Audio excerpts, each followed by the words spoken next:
Good afternoon. My name is Dr. Calvina Ellerbe, and the one thing I love most about my life is that I have 5 exceptional children. You might be wondering how I can do so many things while raising 5 children, because I also do a couple other things. I am been a professor for over 10 years. I'm a certified postpartum doula, birth educator, and parenting coach. And on top of all those things, I homeschool my children. I'm pretty sure you're exhausted just listening to all those things, because I'm tired just saying it. So, what is my secret? Because I do have one. It's not really a secret, it's kind of like a superpower. But before I tell you my superpower, I'm going to tell you a little story. One day, while I was in the kitchen getting ready to prepare a meal for my rather large family, my 3-year-old decides that she has to have a cookie. Of course, I don't want her to ruin her meal, so I say to her the absolute worst thing. I give her the dreaded no. She completely loses her mind. She starts kicking and screaming, and she falls on the floor, and she says, "Mommy, I don't like you." Well, at that point, I have a decision to make. Okay, I got 3 choices. I can punish her, because I don't play that, right? Or I can just give in to her, or I can do what I usually do. So I walk over to her and I say, "Ava, can I tell you a story?" This gets her attention and she kind of perk up, and through her crying, she says, "Yeah." And I say, "Ava, when I was a little girl, I wanted a cookie and my mama didn't let me have a cookie and I didn't like it. Do you like that?" She says, "No." And I say, "Guess what? One day I got a cookie and I ate it. And then I kind of didn't want to eat my dinner, and I got a little bit of a stomach ache. And I don't want a cookie to do that to my baby." And she says, "No, I don't either." And I say, "Ava, can you help me make you a healthy meal so you can continue to grow up and be big and strong and beautiful and intelligent like you already are?" And then she enthusiastically says yes. So I grab her hand, we make a meal with no complaints. And then she eats all of her food, including her veggies. And she stands up after her meal and she said, "Look, Mommy, I'm big and I'm strong."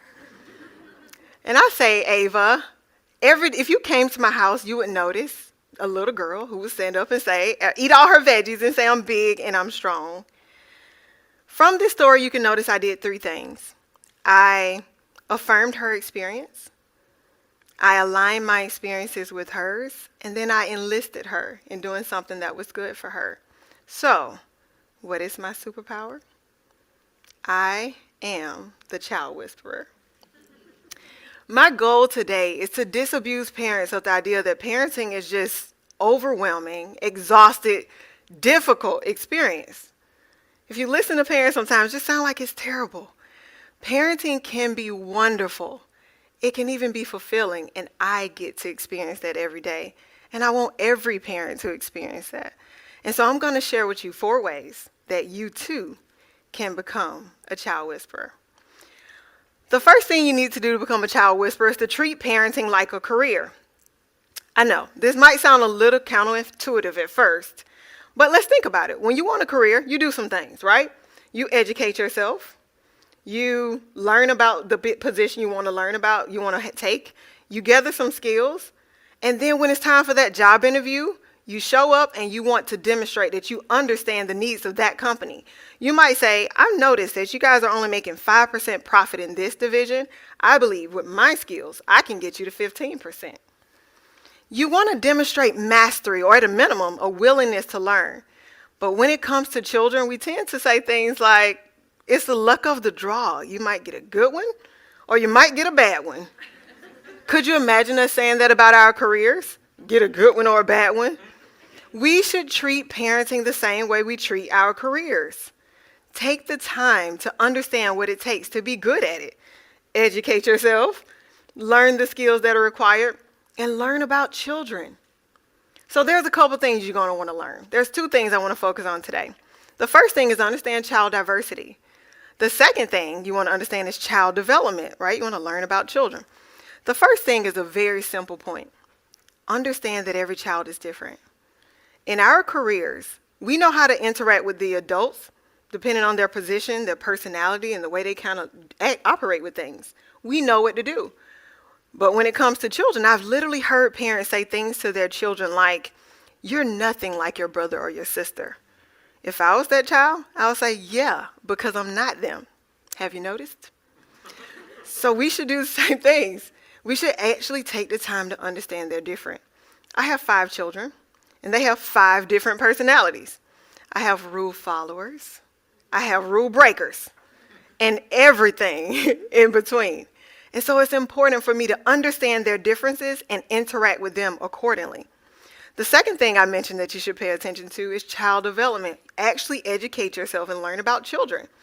When it comes to child development, one thing that's very important to understand is brain science.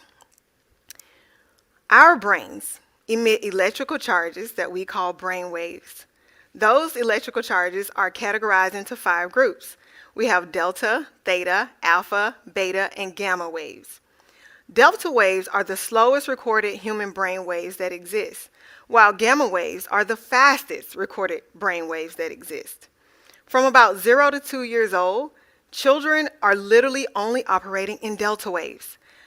To give you some context, what that looks like for adults, we emit delta waves when we are in a deep, dreamless sleep where we're totally unaware of the world around us.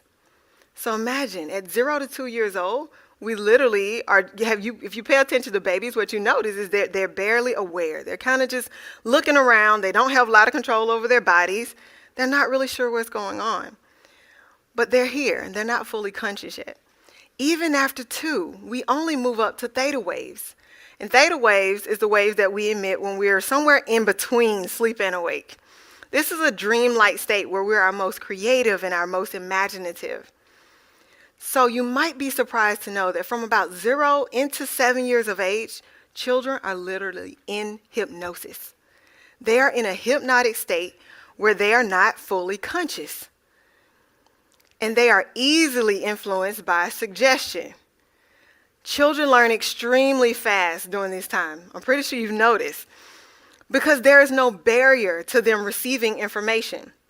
So as parents, the most important thing you need to do is be careful what you do and say, especially in those early years, because they will take it all in and they will mimic it and even repeat it at some of the worst times.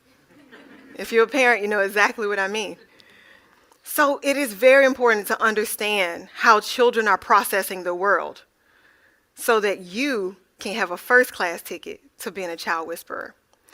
The second thing you want to think about is be highly responsive to the needs of children if you want to be a child whisperer.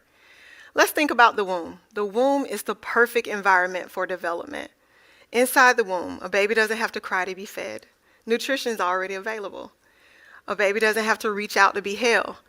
The baby's already held and warm in the mother's stomach all day, every day. The baby can hear the constant sound of the mother's heartbeat. The baby can hear the mother's voice 24 hours a day. So that baby gets to focus on thriving. So in order to be a child whisperer, you want to create continuity from inside the womb to outside the womb by being highly responsive to the needs of children. In our culture, sometimes we think about this quite differently. We believe that if we're less responsive to the needs of our children, somehow they're going to become great and independent. Unfortunately, the research shows the exact opposite, that when children feel safe and protected by their caregivers and that they are seen and heard and understood, it serves as an impetus for them to simply focus on thriving. And it's also just like a career. The more you do it, the better you become. So as a parent, you build trust and you get good at responding to their needs. And so even when they're 13 and those needs change and they get kind of complicated, you have the trust bond and the skills to respond to their needs. And so respond to their needs. The third thing you want to do to be a child whisperer is to enter into their world. This is probably my favorite point. I love children. If you pay attention to them, they are fun. They're playful, adventurous, exciting. I even think about my little children if I think about like, how are they going to get across the room today? When they walk across the room, I never know what I'm going to get. I don't know if they're going to walk. I don't know if they're going to roll. I don't know if they're going to hit a backflip. I don't know if they're going to just walk or skip. It's exciting. I never know what I'm going to get. Also important to think about is they're looking at us for validation. And so as a parent, enter into their world. Be playful, be exciting, be adventurous, and minimize using fear to get their attention to do what you want them to do. Storytelling is a game changer here. Everybody loves stories, and children are no different. And so if you create a world that they want to be a part of, like earlier in my story, I just asked her, can I tell you a story? That got her attention. She was like, what world are you taking me into? I want to be a part of that one. It gets them excited, and they're able to follow your guidance when you can be a part of the world that they enjoy. The fourth thing you want to do to be a child whisperer focuses on power. As parents, we have power, and there are 3 ways we can exert that power. The first way that a lot of us was probably raised is power over parenting. This prioritizes the needs of parents to get children to comply with whatever rule they set forth. So with this option, you have options. You can do what I say, or you can do what I say. The opposite of this is power under parenting. With power under parenting, you prioritize the needs of children, and parents relinquish their authority over children and their responsibility to lead them and guide them. And we just talked about brain science, so we know that is not a good idea. Their brains are underdeveloped. They cannot lead the ship. Between these 2 extremes is power with parenting. Power with parenting is the key. When people meet my very well-behaved children who are thriving in every area of their lives, and they see how comfortable we are in each other's space, and we have a natural rapport with each other, I often get a similar question. I often get, how do you discipline your children? I answer the same way, with an invitation to see that just a little differently. I often tell people to think about, I tell them I think less about discipline, and I think more about discipleship. A disciple is a follower who agrees to follow. This is the key to power with. This is at the heart of power with parenting. If you create an environment where your children feel safe to follow, they will follow your guidance without rejection and frustration. And you'll be able to guide them to have the best relationships and experiences with you and with the world around them. The key to this step is 3 things. The thing I mentioned before: affirm, align, and enlist. Affirm their experiences. You understand what it feels like to be frustrated. You can say, I get it. Align your experiences with theirs. I know what it feels like to not want to follow rules. You can tell them that, yeah, I didn't want to listen to my mom either, right? And then you enlist them. Say, hey, let's do this together. Power with. You share that power with your child. And when you do that, parenting becomes largely refreshing. And so power with parenting is the key. So now, you know my 4 secrets. And so I'm going to have a lot of child whisperers in the world now, and I'm very excited. But you might say, Dr. Ellerbe, why should I care about this? My mama told me to sit down and be quiet, and everything worked out just fine. That might be debatable, but we'll see. We'll see. But there are benefits to parenting this way. When you parent this way, you develop children who become securely attached adults. Securely attached individuals are individuals who are thriving in their lives. They don't struggle to manage their emotions. They are purpose-driven. They see themselves positively as well as others. When it comes time to take a risk, they don't back away. They don't experience self-doubt. They stand firm and walk in whatever they believe. These are the type of people who are thriving.